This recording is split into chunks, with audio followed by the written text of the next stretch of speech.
Señor presidente de la Fundación, señores directores de los congresos, señora rectora, queridas amigas y amigos, agradezco muy sinceramente a la Universidad de San Pablo CEU y a su Instituto de Estudios Históricos la invitación a participar en la jornada inaugural de este congreso sobre la figura de Antonio Cánovas del Castillo.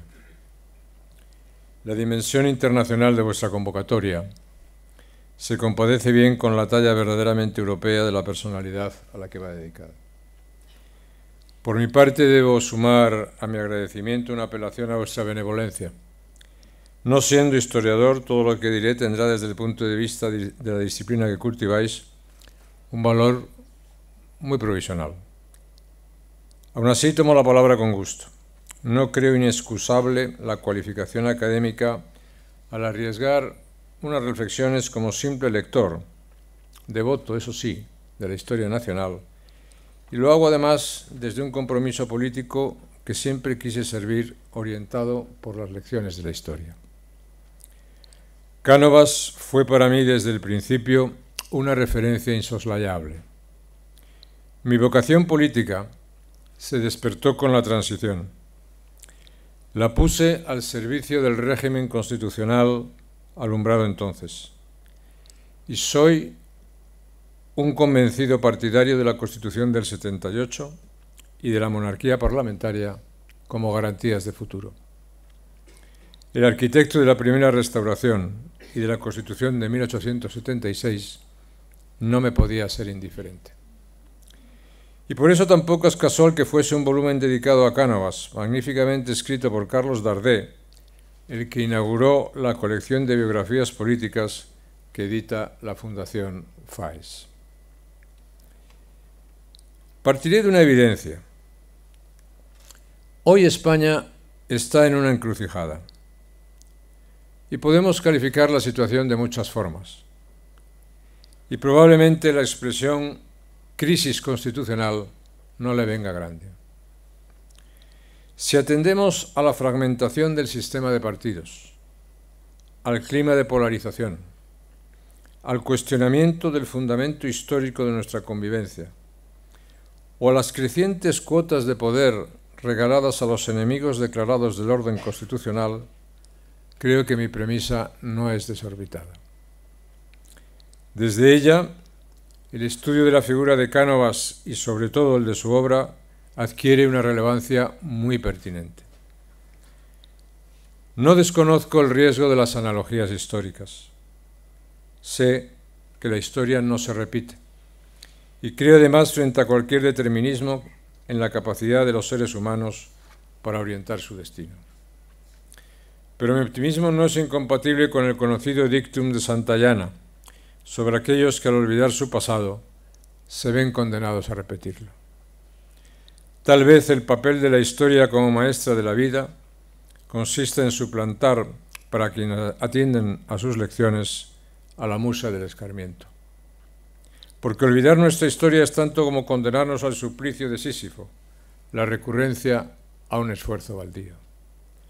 Por eso en nuestra encrucijada, que tanto tiene de nudo histórico, la atención que dediquemos a quien dijo que sí, que venía a continuar la historia de España, no será tiempo perdido. La obra más reconocible de Cánovas no es precisamente una nota al pie en la historia de España, sino todo un capítulo. Consistió nada menos que en levantar un sistema político que pacificara medio siglo de discordias civiles. Antes de 1876, hay que decir que el fruto de nuestra cosecha revolucionaria fue bien pobre: la incapacidad de consolidar el régimen representativo. De su participación en uno de los pronunciamientos que infestan nuestro siglo XIX, Cánovas destiló aquel epigrama amargo: un hombre honrado no puede tomar parte más que en una revolución, y esto porque ignora lo que es. Hoy, Cánovas es para nosotros el arquitecto principal de una solución de compromiso y de consenso, la Constitución de 1876. Como escribió lapidariamente García Escudero, entre las dos Españas, Cánovas no optó. Es curioso, pero las dos constituciones que han propiciado los periodos más largos de estabilidad política coinciden también en haber despertado una saña muy similar. Las calumnias a la primera y a la segunda restauración tienen todas un aire de familia. Y es que siempre hay un inocente a quien cargar las culpas de los que no lo son. Este sufrido papel le fue adjudicado a la Constitución de 1976. No hubo abuso, corruptela, escándalo ni catástrofe cuya responsabilidad no se imputase al código que elaboró Cánovas. La acusación era coreada a la vez por elementos de la derecha y de la izquierda. Nunca aparecieron pruebas de convicción suficientes, porque decir que se perdieron las colonias, que se falseó el sufragio o que España decayó por obra y gracia de la Constitución del 76 no es una tesis viable, es simplemente un cuento. No es precisa la admiración incondicional por aquella Constitución para creer en su eficaz función histórica. Yo creo que la actitud razonable del que contempla el curso de la historia es la de explicar por los hechos mismos la lógica de su encadenamiento y el sentido de su desenlace. Leyendo algunos vejámenes, cabría pensar que Cánovas fue un estadista ajeno a las naturales exigencias del lugar y del momento, que improvisó un tenderete político a base de caprichos y lecturas. Y nada de eso. Es exactamente al revés. Cánovas se encontró con un problema gravísimo y apremiante, que es reconciliar a los ciudadanos en armas, que es y fue unificar la conciencia nacional, que consiguió restablecer la convivencia bajo un amplio régimen legal, lo prueba un simple vistazo a la historia. Se acabaron durante 50 años las afrentosas manchas de sangre que salpicaban páginas enteras de nuestros anales. Guerras civiles, pronunciamientos, revoluciones de toda índole. Cánovas encontró a un lado al carlista iracundo con el trabuco cargado, al otro al republicano de acción, embozado en su capa de conspirador, nada inclinado a esperar ni a transigir. Pero transigió, y como el tradicionalista quedó desarmado. Y todo eso se logró en beneficio de España gracias a la Constitución del 76, que creó una zona media, ancha y profunda, en que el ejercicio de las libertades públicas garantizaba el derecho de todos. Las instituciones ganaron en estabilidad porque el sistema de partidos amplió gradualmente su base de representación. La crítica furibunda que se ha dirigido desde el regeneracionismo más pesimista, pasando por el franquismo, hasta llegar al revisionismo de hoy, a la monarquía liberal, ha prescindido siempre de las circunstancias de lugar y tiempo en que se desenvolvía la obra de Cánovas. Se dice de Solón, el mítico legislador ateniense, que preguntado sobre cuál era la mejor constitución política, contestó: ¿para qué país y en qué momento de su historia? Y se cuenta también que, interrogado algunos años después de sus reformas sobre si había dado a los atenienses las mejores leyes, dijo: de las que podían recibir, las mejores. El apodo lo recordaba en una conferencia Eloy Bullón, para ilustrar la naturaleza históricamente condicionada de toda política. Los males que afligieron a la España de entonces no derivaron del código que trató de estructurar su vida pública. La proposición contraria es la cierta. El incumplimiento de las leyes constitucionales determinó muchas de esas situaciones. La Constitución de 1876 no sirvió de estorbo a nadie. Bajo su patrocinio, gobernó bien quien pudo y mal quien no supo. Y en esto también encuentro muchas similitudes con la nuestra de 1978.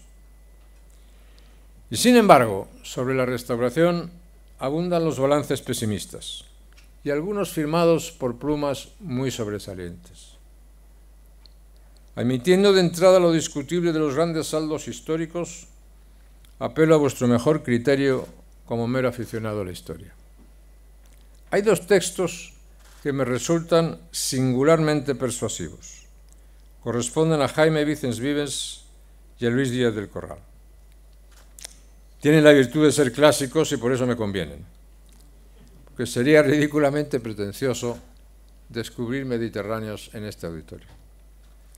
Escribe Vicens: desde 1808 el Estado había sido beligerante respecto a cada uno de los españoles, los cuales habían sido sucesivamente purificados, confiscados, fueran carlistas o liberales, progresistas o socialistas.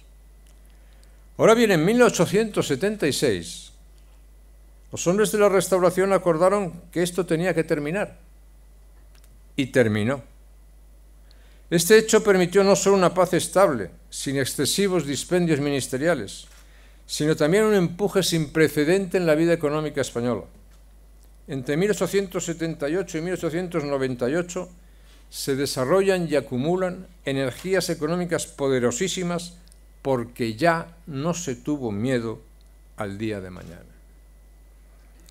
Y Díaz del Corral apunta por su parte: los resortes con que tal régimen cuenta funcionan lo bastante bien para superar no pocos apuros.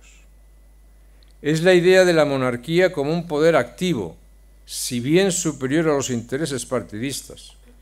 Es el espíritu de concordia, cultivado cuidadosamente en la primera época de la Restauración. El sentido nacional, que Cánovas predicara con tanto empeño. La fluida contextura de los derechos individuales que él defendiera. La mecánica social de los grupos políticos, hábilmente compuesta. Son los resortes, en una palabra, del régimen los que permiten, con todos sus defectos, vencer momentos difíciles, mostrándose superiores a las circunstancias y a los seres humanos. Cánovas consumó su obra pacificadora porque había madurado durante mucho tiempo su planteamiento. Tuvo un plan muy definido para acometer aquella transición desde el naufragio republicano a la orilla de la monarquía alfonsina. Buscar un consenso básico en lo fundamental y a la vez un aplazamiento en las cuestiones de programa. Su política fue característicamente pragmática, pero no oportunista. El pragmatismo canovista no era pusilánime, porque no respondía a un rasgo de carácter, sino a una idea acerca de la política. Todos lo recordáis. La política es el arte de aplicar a cada época de la historia aquella parte del ideal que las circunstancias hacen posible. Por eso, para él, en política, todo lo que es imposible es falso. Cánovas se empeñó en que la Restauración tendiese a lograr un equilibrio funcional antes que doctrinal. La oposición de fuerzas políticas debía producir una resultante compensada. Decía: no existe posibilidad de gobierno sin transacciones justas, honestas, inteligentes. Y ahí es precisamente donde su pragmatismo encuentra límites. La justicia, honestidad e inteligencia de las transacciones que Cánovas justificaba se vinculan, me parece, al respeto de lo que él llamaba verdades madres. Una vez aceptadas, hacía indiscutible todo lo demás. Por una parte, había tres valores universales: la libertad, la igualdad ante la ley y la propiedad. Y por otra, tres realidades específicamente nacionales: la monarquía, la dinastía y la soberanía nacional. En su sistema, la armonía de dos instituciones, Cortes y Corona, sustentadoras de la soberanía nacional, era la clave de un juego equilibrado de poderes. El ejercicio del gobierno había de lograrse por medio de un bipartidismo turnante a la inglesa. Fernández Almagro discernió bien la huella de Burke en esta concepción de los partidos y su función. Suya es la idea del principio de conservación y corrección, que hace del juego político una práctica acumulativa, coherente y fértil. Piedra angular de todo el sistema es su concepto de nación y constitución interna. La soberanía nacional ubicada en la continuidad histórica, creación de sucesivas generaciones, pasadas, presentes y futuras. Y su corolario: nadie en un momento dado tiene derecho a sustituirla. Es lo que late detrás de la frase que mejor lo retrata. No venimos a interrumpir, venimos a continuar la historia de España. Y no se olvide que el momento antecedente que venía a continuar era una situación revolucionaria y republicana. Su vida política se consagró a incorporar al nuevo régimen a las personas que habían militado en partidos que podían considerarse excluidos de la Restauración. Política de atracción, de respeto a las ideas, que aceptaba principios que Cánovas no compartía y que no estaban en su creencia, pero que desde el momento en que la soberanía nacional los proclamaba y sancionaba, eran por él respetados y fielmente cumplidos. Pero también política de claros perfiles. No todo era asimilable. Cánovas se enfrentó a los ultras de todo signo, a los rezagados del moderantismo isabelino, integristas y carlistas por la derecha y a los republicanos levantiscos por la izquierda. Siempre le desagradaron las posiciones extremas. Su trayectoria define una línea inalterablemente templada. Con Pacheco y los puritanos, liberales de derecha, es decir, centristas. Con O'Donnell y la Unión Liberal, lejos de la derecha dura de Narváez y Bravo Murillo. En el 68, ni con la Revolución, ni con la Corte. Su minoría en las Cortes del Sexenio adoptó una etiqueta prolongada después en la definición de su partido, el Partido Liberal Conservador. Fernández Almagro acertó a definirlo así en su biografía: un partido de centro o superior respecto de las fuerzas que habían desencadenado la revolución o categóricamente la negaron y combatieron. Pero donde tal vez brilla más el genio de Cánovas es a la hora de practicar su obra de atracción para afianzar el otro pilar del sistema. Contó con Sagasta, con Castelar y sus republicanos posibilistas, cierto, pero mérito suyo fue incorporarlos a la legalidad y hacerlo sin adoptar posturas claudicantes.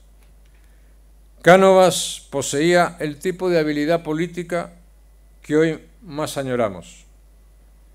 Esta destreza tiene que ver con los liderazgos fuertes, no con los endosos de responsabilidad que ahora tanto se estilan. Pues bien, os dije al comenzar que, careciendo de títulos para ello, la mía no podía ser una oración académica atendida a lo histórico. Necesariamente iba a estar impregnada de un sentido político. Pues bien, permitidme concluir en el mismo tono. De la evocación de la figura de Cánovas me interesa sobre todo la lección aprovechable hoy. Y la de hoy es otra España muy distinta de la suya, qué duda cabe. Pero el problema de ampliar y recomponer los consensos básicos, por desgracia, sigue acompañándonos. Se ha cumplido en fechas recientes el centenario del nacimiento de Manuel Fraga. Fue precisamente él quien, desde el primer gobierno de la monarquía, al cumplirse en 1976 otro centenario, el de la Constitución restauradora, recuperó la figura de Cánovas para el debate político. Lo hizo en una conferencia titulada «Cánovas o el compromiso de la reconciliación», y lo que entonces dijo Fraga sigue siendo atendible.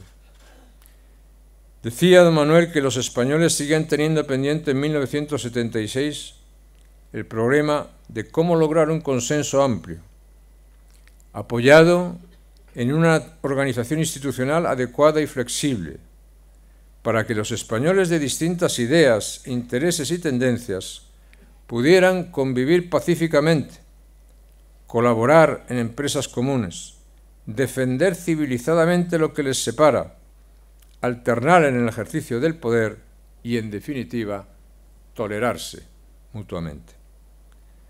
Ya no hay que reconstruir el edificio que albergue nuestra convivencia, porque existe y nos cobija a todos.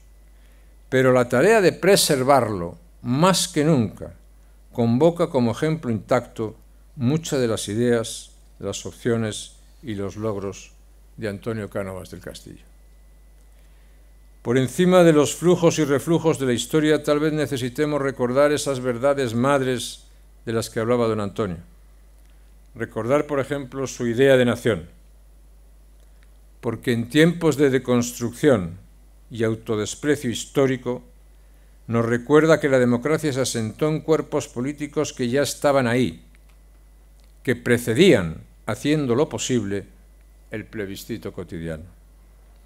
Ese día nos advierte que la soberanía nacional no la ejerce un censo puntual en una sucesión de momentos discretos, sino que se despliega en la continuidad histórica de las generaciones. Porque una nación ni se hace, ni se destruye, ni se improvisa en ningún referéndum. Y la española se evidencia con el peso de más de 5 siglos de trayectoria histórica.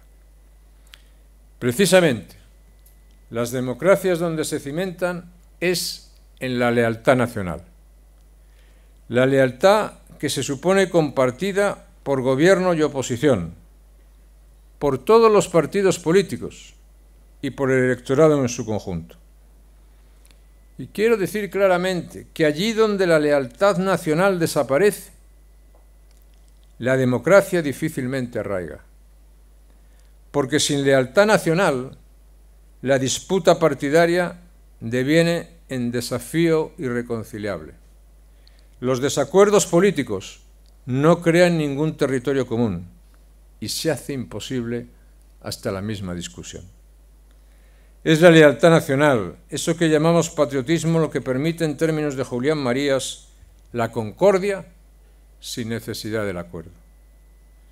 Cánovas nos enseñó para siempre que España no es una creación intemporal. Como toda sociedad organizada, es primero un resultado histórico y después un programa de futuro. España no es invento, es herencia y proyecto. Y quienes defendemos la continuidad nacional como pilar básico de nuestro ideario, aceptamos ese legado secular y distinguimos en la figura de Antonio Cánovas del Castillo uno de los valores permanentes de nuestro patrimonio histórico. Su presencia eleccionadora resulta imprescindible en la encrucijada actual para reanudar sin tropiezos la historia de España. Muchas gracias a todos y mucho éxito en este congreso.